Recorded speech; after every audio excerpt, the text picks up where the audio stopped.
Бажаю здоров'я, шановні українці.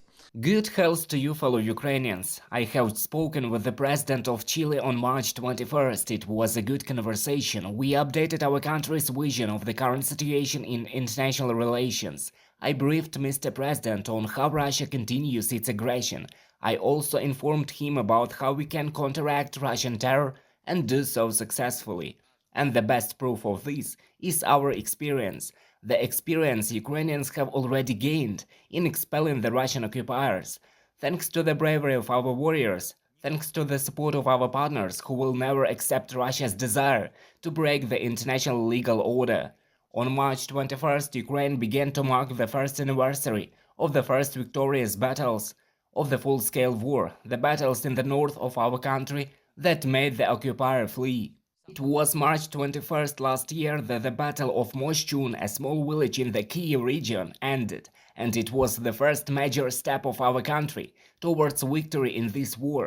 There were other such steps: the Battle of Hostomel, the Battle of Irpin, fighting in the Chernihiv and Sumy regions, the Battle of Snake Island, a fierce confrontation in the south of Ukraine, and our unique defense operation that returned freedom to the Kharkiv region. We will achieve the same results in other active actions.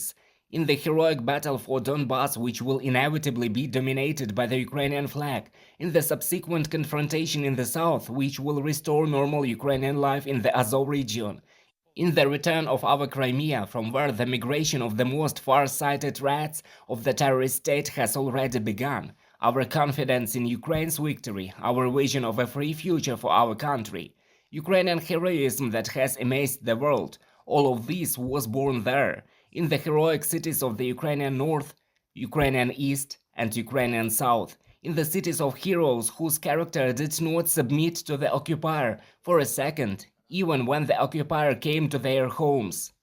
Together we are returning Ukraine to Ukraine. Together we are protecting our future, our dignity, our freedom, and our history.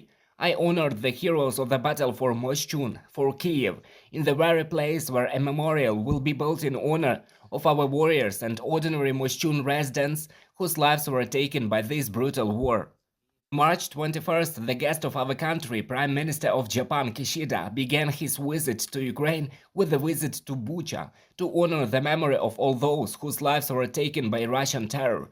Mr. Kishida visited the Wall of Remembrance in Kyiv, near St. Michael's Cathedral, and honored our warriors who died for Ukraine. And it is very important when global leaders show courage by visiting Ukraine despite all the risks and show respect. Respect for our people who are fighting not only for their country, for Ukrainian independence, but also for the preservation and functioning of civilized rules and civilized life in the world. Our talks with Mr. Kishida were quite productive. It should be borne in mind that this visit is taking place at a time of Japan's G7 presidency, a group of 7 democratic states. So, given Japan's strength, its leadership in Asia in defending peace and the rule-based international order, and Japan's responsibility as the G7 chair, our talks can be truly yield a global result. We discussed security, political, sanctions, economic and humanitarian issues. Japan is ready to join our reconstruction, to be a leader in these economic and infrastructural processes.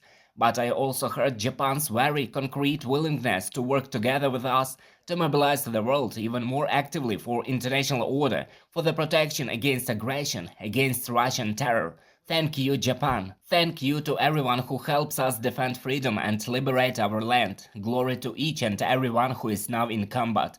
Glory to each and everyone who is fighting for Ukraine near Bakhmut, Avdiivka, Vuhledar, and all other hot spots of the front line.